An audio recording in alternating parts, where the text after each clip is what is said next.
Good morning all. So just thought I would do a video just to update you all on any of the changes that have happened in school, or just to answer some of the questions that I've been having over the course of the last sort of day and a half.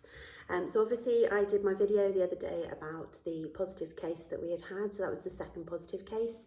To date we have had no other positive cases. We have had a few people who have gone and had a test because they have had symptoms, and they have taken advice from 111 and 119 about whether those symptoms are such that they might be a COVID case. And to date, anybody else that has had a COVID test has come back negative. So that's all really good news, and hopefully we've managed to stop whatever might have been spreading and contain any potential outbreak. But a lot of the questions that I have been around just trying to get clear in people's heads who's in school, why they're in school, and what the rules are. So I thought I would just go through it. Now, obviously, I always use my family as an example because that's easier for me to keep the names in my head and to talk about the relationships. So you are all aware that I obviously have my husband at home, Sion, myself, and then I have Freya, who's in school, and I have Ethan, who is not in school and is in a baby to preschool nursery. So I'm going to use them as an example to try and explain what the rules are about who should be or shouldn't be in school, and then I'll link it to our own school setting just to try and see if that helps you, because like I say, I have had a lot of questions. So if Freya had tested positive for COVID-19, which she hasn't, she is in school, but if Freya had tested positive as a child, or if I had tested positive as an adult, and as a member of staff, then Freya and I, or Freya or I, would have to immediately self-isolate, and we would have to self-isolate with the rest of our household. So whoever tests positive stays at home and their household stays at home.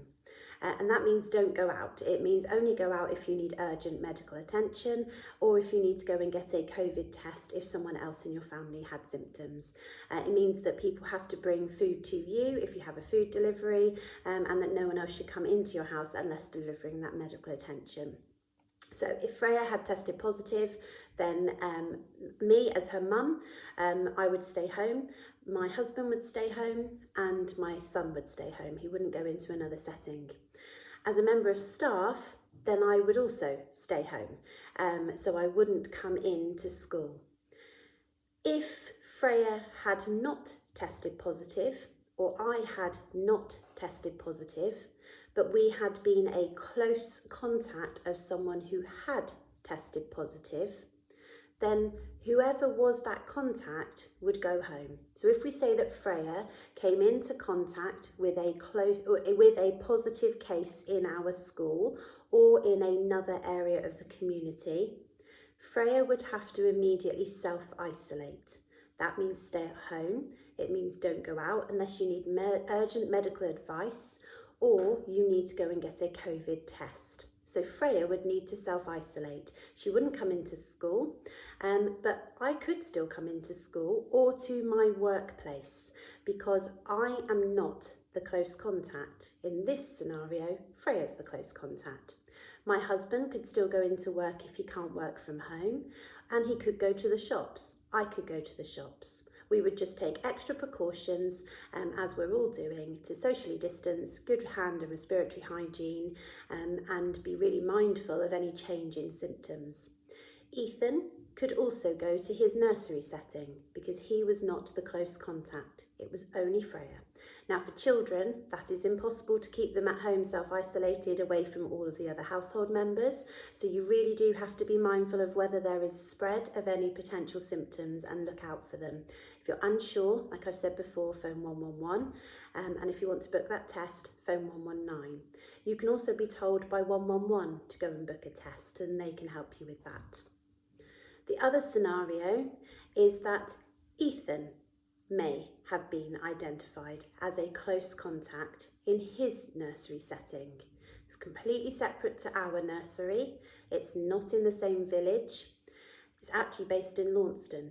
If Ethan had been identified as a close contact, Ethan would stay at home. He would be cared for by my husband because my husband can work from home. I would come into work because working in school is easier than working from home, and Freya could come into school. So although she is a sibling of Ethan and Ethan is a close contact that has been identified, Freya can still come into school because she does not need to self-isolate. I can still go to work and to the shops because I do not need to self-isolate. My husband could go into work if someone else was looking after Ethan at home, and he can go into the shops. So that is the difference that I know has caused a lot of confusion for people. So I've used Freya as an example here because obviously she's centred in our school and I can talk about her quite freely. If I then link that to our school scenarios, then I'm going to explain what you might have noticed within the classes. So we have had a positive case in Little Stars and a positive case in the other areas of the school community. Any close contacts of either of those positive cases have been told to self-isolate.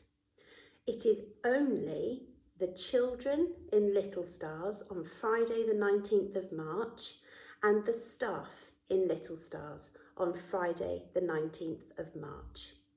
It is not anyone else in any other bubble who may have come into contact with those children or those staff members unless that child or staff member is the positive case. So we have a positive case in Little Stars and therefore all children and staff from Friday are self-isolating. That means stay at home, do not go out, do not mix with anyone, do not play with anybody. As hard as that might be, you must stay home. You can still mix with your household, but should be very, very careful not to mix more than is necessary. And again, with children, I completely understand that that is impossible, but you need to try to maintain your social distance. Your hand and respiratory hygiene needs to be good. And you need to really look out for symptoms and seek advice if you're not sure. 1 in 3 people are asymptomatic. Excuse me, that is because I've been talking so much, are asymptomatic, which means that they do not display any of those symptoms. So really keep an eye out, and that is why we're asking you to self-isolate.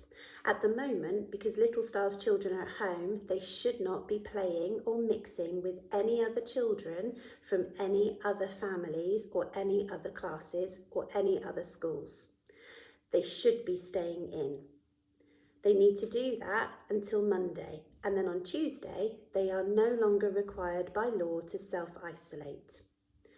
So all of our children and all of our staff are self-isolating, but none of the household members of the staff or children of Little Stars who were in the classroom on Friday need to stay home.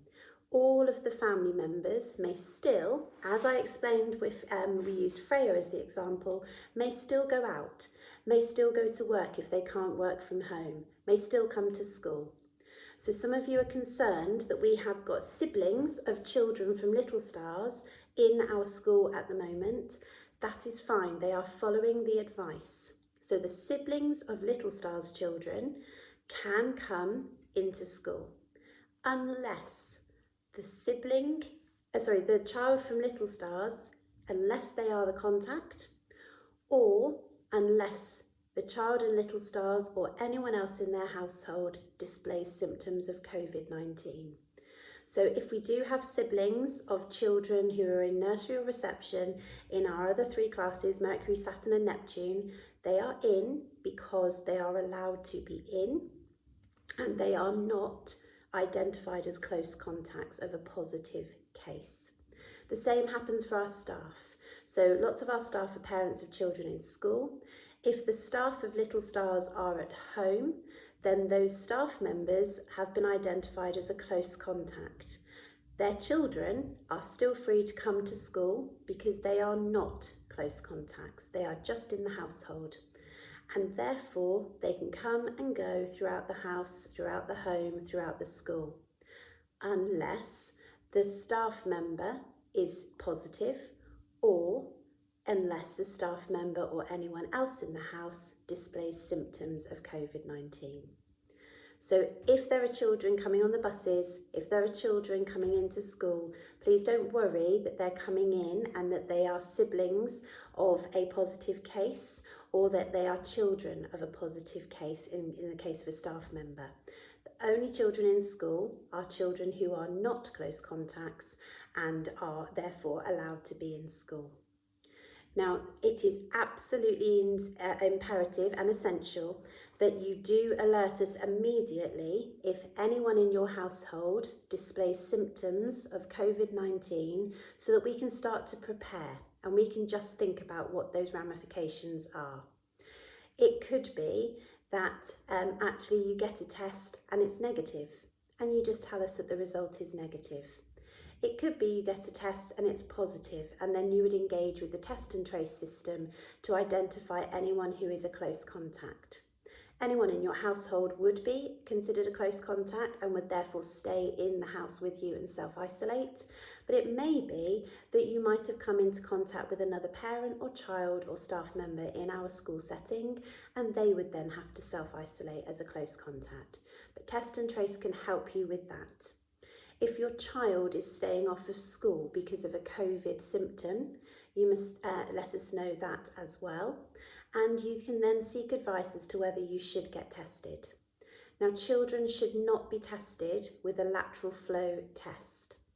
A lot of people have asked if they can use some of ours, as they haven't yet been able to get to the collection centre. Today is the day that you can go and collect from Imbued, and next week, from Monday, you can go to Launceston.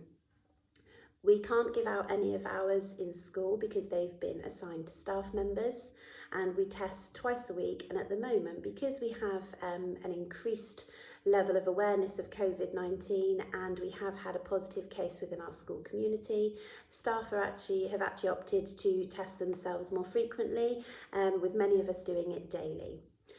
That lateral flow test only tests for infectiousness at the point of doing the test. And when you get your results back, it states quite clearly what that means. So if it's negative or positive, it tells you what to do next. And we keep a register in school so that the staff tell me what their results are, and I keep that recorded, and we have to store that. So the lateral flow tests for infectiousness. It doesn't test for symptoms being a positive indicator of COVID-19.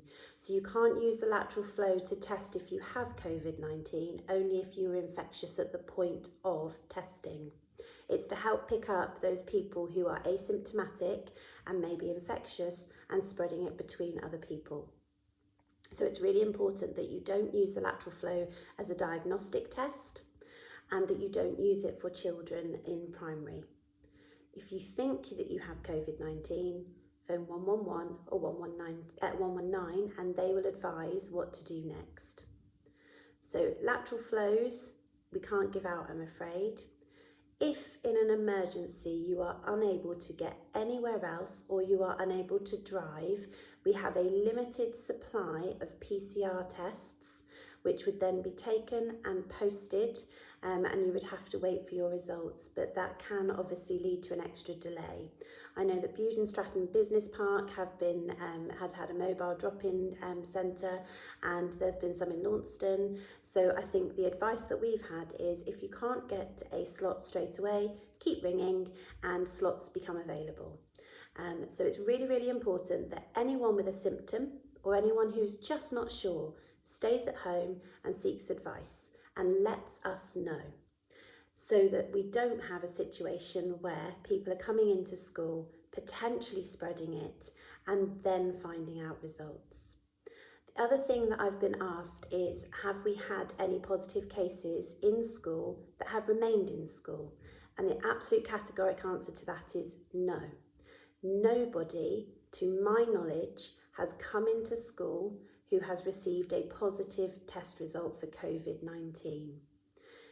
If they have had a positive test result but haven't told the school, they may have come in. Now that could be child or staff member or visitor. However, nobody has told anybody in school that their child, staff member or visitor is a positive COVID-19 case and has then stayed in school.